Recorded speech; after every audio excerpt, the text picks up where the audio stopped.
Hello student, आप सभी का स्वागत है एक बार फिर से हमारे YouTube चैनल में। और आज हमारा क्या चल रहा है, रीजनिंग के किस क्वेश्चन की बात करेंगे, हमें कौन से टॉपिक से, ब्लड रिलेशन रक्त संबंध वाले टॉपिक से बात करेंगे। तो ब्लड रिलेशन वाला टॉपिक बच्चों के लिए क्या है कि देखने में थोड़ा इजी लगता है, क्योंकि हमको रिश्ते नाते निकालने हैं, डेली रूटीन में यही काम हमको पता होता है, कौन चाचा है, कौन है बुआ है, कौन फूफा है, कौन मामा है ना। तो ये चीजें बच्चों के लिए थोड़ी इजी हैं, लेकिन जब क्वेश्चन के वे में इनकी बात करते हैं हम, तो बच्चों के लिए क्या बन जाती है, थोड़ी ट्रिकी बन जाती है। इनको हम क्या बनाएंगे आज, सोल्व करने की, क्विक सोल्व करने की या फिर शॉर्ट ट्रिक के माध्यम से सोल्व करने का तरीका देखेंगे। तो पहली चीज तो क्या कि हमेशा एक चीज का ध्यान रखो, किसका, प्लस का और माइनस का। प्लस से हमेशा किसको आप लिखोगे, जो भी मेल कैंडिडेट होंगे उनके आप क्या लिखोगे, प्लस लिखोगे, फीमेल को आप क्या लिखोगे, माइनस लिखोगे। इन दो चीजों का ध्यान रखो, उसके बाद क्या हो जाएंगे आपके क्वेश्चन सोल्व होना इजी हो जाएंगे। अब बात करते हैं क्वेश्चन क्या दे रखा है। क्वेश्चन दे रखा है कि ए की मां क्या है, बी के पिता की सास है, बी का पिता। अब जिस साइड का रिलेशन है उस साइड क्या करना है, हमेशा एरो करना है, और ये क्या है, इसकी सास है।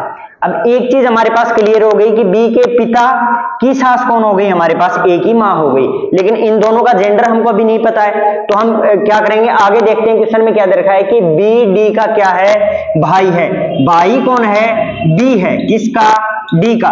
तो बी क्या हो जाएगा, मेल हो गया। उसके बाद जबकि ए सी का क्या है, पिता है, तो पिता कौन है, ए है, किसका है, सी का है। तो ये भी हमारे पास क्या हो गया, मेल हो गया। दो चीजें हमारे पास आ गई। अब आगे क्वेश्चन में पढ़ते हैं कि आगे क्वेश्चन वाला पूछना क्या चाह रहा है कि ए बी से किस प्रकार से संबंधित है। हमें सिर्फ मतलब किससे है, ए और बी से। इन दोनों का जेंडर भी हमको पता चल गया।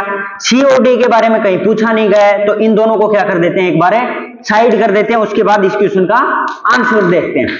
तो देखिए, अब हमारे पास एक चीज हो गई कि ए की मां क्या है, हम मान लेते हैं ए की मां एक्स है, और ये क्या है, एक फीमेल है।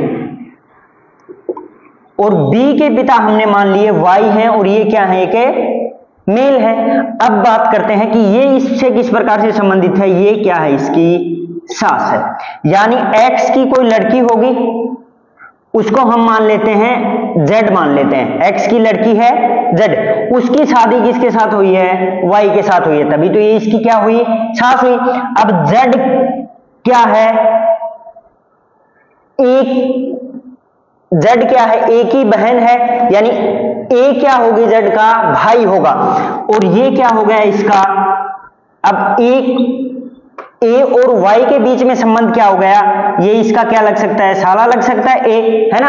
अब ये इसका साला लग रहा है, और इसका पुत्र कौन है, बी है, तो ए बी का क्या लग सकता है, ए बी का मामा लग सकता है ना। क्यों, आप लोग देखिए, वाई एक्स की क्या है, सास है। अब वाई की पत्नी क्या हो सकती है, एक्स की पुत्री होगी, और वाई की पुत्री का भाई कौन है, ए है, और बी क्या हो गया, उसका पुत्र हो गया, किसका, वाई का। तो हमारे पास क्या आ जाएगा, मामा ऑप्शन में आ जाएगा। तो इस प्रकार से आप क्या कर सकते हो, क्वेश्चन को इजी वे में सॉल्व कर सकते हो। Thank you student.